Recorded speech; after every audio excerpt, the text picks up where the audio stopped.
Good evening, guys. Another Tuesday night. And I'm glad to be here. Glad I get to share some of this experience, strength, and hope. Every day is a different opportunity. It's what you make it, and hopefully, you made the day um, what you wanted it to be instead of letting people and places and things dictate how your day was. Instead of saying you can have a good day or you can't, it's really up to you. And that touches a little bit on what I'm talking about tonight, too. Also, we're still in step two. Can't believe that, can't believe that a power greater than us could restore sanity. And then if you get into the book, Alcoholics Anonymous, and you start to get a little deeper in it, it'll tell you about the mental obsession and the phenomenon of craving. And after a while, that craving that you have for it goes away once you stop putting it in your body. Your body just mainly craves the yeast and the sugar, what beer and liquor breaks down into. And I know this could be similar to some other drugs too. Uh, and so that craving kind of goes away, or you can feed that craving. But that mental obsession that stays with you for a long time. I think it's a point in the book where it says the alcoholic has no mental defense against the first drink. His only action, his only uh, his only solution is that his thoughts and ideas must be grounded in a power greater than itself. And so that's kind of restoring us back to sanity a little bit. Came to believe that our higher power could restore us back to sanity. Because if you've been in that mental obsession, and like I said, I'm sure it works both ways with the drugs and the alcohol, you know exactly what I'm talking about, or any other substance that you crave or you think about all day. Not crave, think about all day. And some of you guys know what I'm talking about. It's that battle in your head of, should I have a drink? Why can't I have a drink? All this back and forth. Or it'll be different this time. They don't know me. All the stuff that we go through trying to convince ourselves that it's okay to have that drink. Before I even pick up a drink in my hand, my mind has to tell my hand to pick that drink up. So I have to have a mental defense against that. And that mental defense is trusting that my higher power uh, is stronger than my obsession in my mind. That I can turn to something and ask for help in relieving this obsession.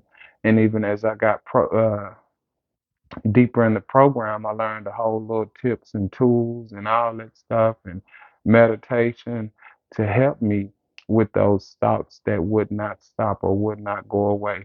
Even right now, I still have that thought of would a drink help, but a tip and tool from the program is the same thing.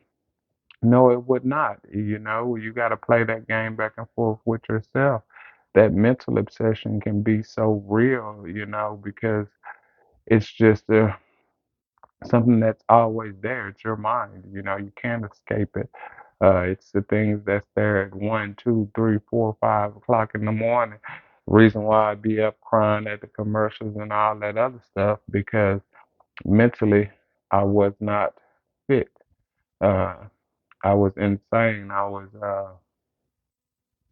living in a false reality and all those other things that I was doing up here in my mind, instead of, being grounded down here on this earth. And that's, one of the things that the book tells us is, like I said, we have no defense.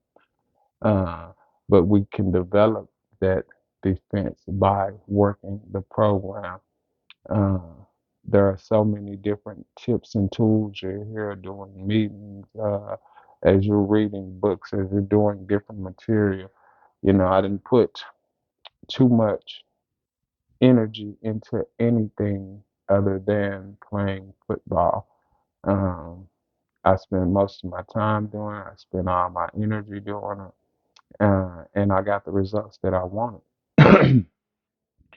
And when it up until it came to getting back in it, till I got into this program, uh, I didn't pretty much.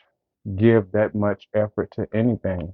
Uh, and unfortunately, that was my relationships with the people who were closest to me and everything else. Because at that point, I started being selfish, um, and started comparing uh, the wins and the losses, and really everybody was losing or I was losing. Even when I won that argument in my head and gave in to the drink, I lost, you know. And I did that plenty of times before I came into the program. But now, like I said, I have a defense. I have people that I can call. I'm not afraid to reach out for help. Yeah, I use this program like a lifeline, and that's what I do this for too. Also, is because it's part of the steps. Me sharing the experience, the strength, the hope that I had, that I received from working with others, from being of service, the unity of the program. Yeah.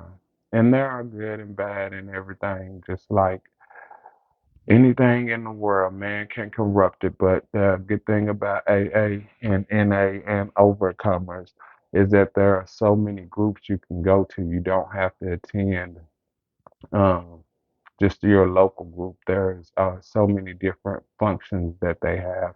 AA is worldwide. I've been to meetings in Louisiana. I've been to meetings in Las Vegas. Um, and it just surprises me though, because when I go in those rooms, I kind of instantly feel a little bit of relief because I know everybody in there either knows how I feel, has went through what I'm going through, or is there to offer some help, some support. Nobody wants anything from me. Nobody's asking me for anything. At $2 to $3 contribution, that is well worth it because it's not the $2,000 to $3,000 plus you're gonna spend talking to a shrink. One of the guys from the group said he spent $30,000 on a book, big book, a couple of times. And so, but that's the insanity of it. And so you got to be able to find you a higher power, something to believe on, something to grab a hold to. My partner Eddie, you say if the doorknob can keep you sober, then grab a hold of it. Um, me, I like I said, I had a higher power, and then I confused it, and now, like I say, it's a God of my misunderstanding, and I'm cool with that though. There are so many, once again, different strategies and different tips and tools that people have used, have been shown over the years. This program has been working for people since 1939. They started in 36 or something like that with a couple of people who just wanted to help, who got tired of seeing the madness, the mayhem, the chaos, and that's even in their own lives. Because once again, you got to fix you before you can fix anybody else. I'm a firm believer you got to fix you before you can fix anybody else. That old saying, hurt people, it's true. Because I was a hurt person, hurting people. If you hurt me, I wanted to hurt you twice as worse. I didn't know how to just simply let go. But those are things that I learned by working the steps of this program. Uh, Thank you guys for listening tonight. Hopefully, you got something from that you can take, you can use, you can share with a friend, or just general conversation. You can strike up with somebody that might be having a problem, telling them about the mental obsession and the phenomenon of craving.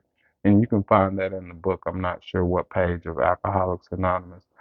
We do have group this Thursday, guys. We're going to be at 301 East Bourne Street, Rockwall, Texas. Uh, we have a great time, guys. Come on, check us out. We will be having open discussion meetings this Thursday. So if you want to come, if you want to share, if you want to listen, we encourage you guys to come out uh, and just take steps, baby steps. We have a saying in AA: keep coming back. It works if you work it. I'm sure just like in other programs in your life and other things, if it don't work out, keep coming back. All right, until we meet again. All right, enjoy the rest of your Tuesday night.